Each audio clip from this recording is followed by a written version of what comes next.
Nasikia ndo unaandika nyimbo nyingi sana za ndugu mtangazaji, hilo umejua. Mimi ndo naandika nyimbo zote. Ya Diamond sijui mdogo, Tafuta Kiki ya Raymond ile, hata matatizo sijui Yola, zote naandika mimi hapa ndo naandika. Nimesikia na hii nyimbo mpya ya Diamond hiyo Diamond sio mzimagu wa Tulamali. Mimi naandika hiyo. Nimeandika sijui aje, naandika nyimbo nyingi sana mimi naandika. Mimi ndo mwandishi. Wanakulipa bei gani? Kusema kweli mimi nafanya kwa mapenzi yangu. Si walipishi hata senti 5, naandika mimi mwenyewe kwa mapenzi yangu ya Mungu jamani.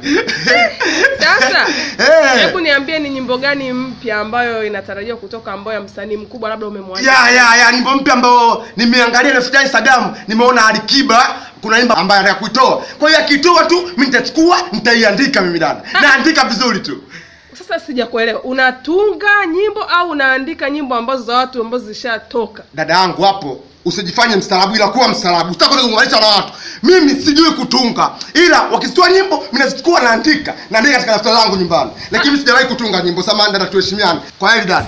Ili uwe wa kwanza kupata kila video ya Timamu TV inayotoka, usiache kusubscribe kwenye YouTube @Timamu TV. Vile vile usiache kufollow mitandao yetu ya kijamii Facebook, Instagram na Twitter @Timamu TV.